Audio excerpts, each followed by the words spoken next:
ओवैसी का तेजस्वी को ऑफर, लड़ेंगे साथ में चुनाव, तो कहां जाएगा मुस्लिम वोटर?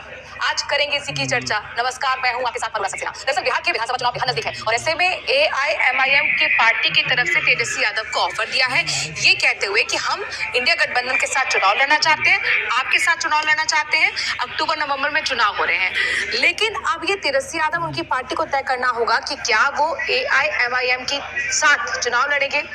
जानकार ये कहते हैं कि कोई भी पार्टी फैसला लेती है अपने हितों को ध्यान में रखते हुए, नफा नुकसान को कैलकुलेट करते हुए।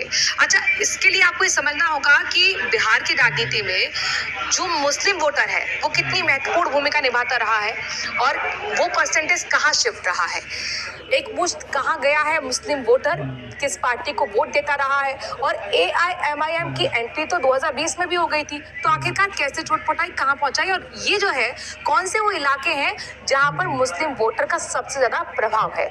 इसको अगर आप समझेंगे तो आप समझ पाएंगे कि बिहार में मुस्लिम वोटर्स की राजनीति क्या है और आखिरकार ये जो एक बड़ी खबर निकलकर सामने आई है, ये आरजेडी के लिए फायदेमंद है या फिर नुकसान एआईएमआईएम के साथ रहने के लिए। इसके लिए आपको चलिए सीमांचल ये चलते हैं, क्योंकि सीमांचल एक ऐसा इलाका है जहां पर एआईएमआईएम की पार्टी ने 2020 में 5 सीटें जीती थी, जिनमें से आरजेडी के साथ मिलकर 4 विधायक वहां पहुंच गए हैं, एक ही एआईएमआईएम का विधायक बचा है। अब देखिए 4 वो सीटें कौन सी हैं, कटिहार, पूर्णिया, अररिया, किशनगंज। और यहाँ पर ये कहा जाता है कि औसतन इन चारों सीटों पर 36 से 37 मुस्लिम वोटर यहाँ पर है।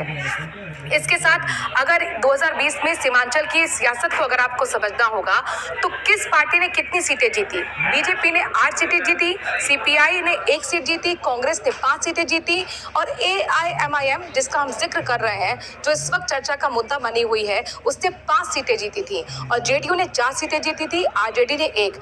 यानी कुल मिलाकर जो सेंधमारी की गई है एआईएमआईएम की तरफ से वो आरजेडी के मुस्लिम वोटर में की गई है और वो पूरा जो वोटर था मुस्लिम वोटर वो आरजेडी से हटकर आ गया एआईएमआईएम की तरफ।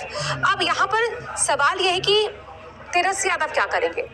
बिहार के जो प्रदेश अध्यक्ष हैं एआईएमआईएम के इमाम, उनकी तरफ से ऑफर दिया गया। हालांकि अभी तक आरजेडी की तरफ से कोई खास प्रतिक्रिया इसमें निकलकर सामने नहीं आई है, लेकिन अगर जाएगी आरजेडी एआईएमआईएम के साथ तो क्या नुकसान होगा, नहीं जाएगी तो क्या नुकसान होगा। इससे आप इस तरह से समझिए, तब आप समझेंगे कि आखिरकार तेजस्वी के मन में क्या चल रहा होगा, इस ऑफर को वो किस तरीके से देखेंगे।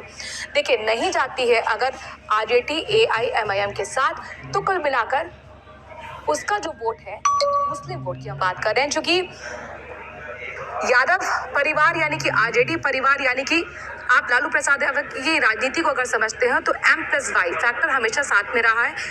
M यानी मुस्लिम 17% वोटर यहाँ पर बिहार का और 14% यादव वोटर, यानी 31% उनके साथ रहा है। अब 17% जो वोटर है, अगर आरजेडी एआईएमआईएम के साथ नहीं जाती है तो वो 17% वोटर बढ़ जाएगा, जैसा 2020 में देखने को मिला था कि 5 सीटें सेंधमारी करते हुए एआईएमआईएम ले गई थी।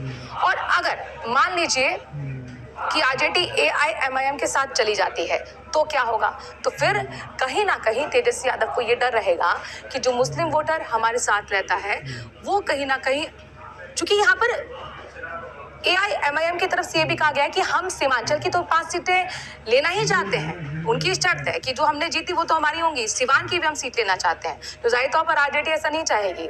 अब कुल मिलाकर एक तो ये फैक्टर रहा कि तेजस्वी यादव नहीं चाहेंगे कि सिवान की सीट एआईएमआईएम को दी जाए। दूसरा ये कि उनको कहीं ना कहीं ये भी डर रहेगा कि अगर हमने हाथ मिला लिया ओवैसी की पार्टी के साथ तो कुल मिलाकर ये जो हमारे मुस्लिम वोटर इंटैक्ट है वो शिफ्ट हो जाएगा एआईएमआईएम के साथ। तो जाहिर तौर पर अब पूरी तरह से जो गेंद है वो तेजस्वी यादव के पाले में है। देखना दिलचस्प होगा कि इस ऑफर पर किस तरह से रिएक्ट करते हैं तेजस्वी यादव और क्या फैसला लेते हैं। लेकिन कुल मिलाकर एआईएमआईएम को नजरअंदाज बिहार की राजनीति में नहीं किया जा सकता है, ये उसने अपना ट्रेलर 2020 में जरूर दिखा दिया था।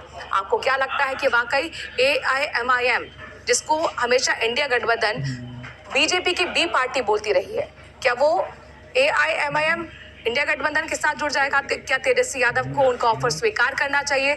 कमेंट के जरिए जरूर अपनी राय दीजिए। नमस्कार।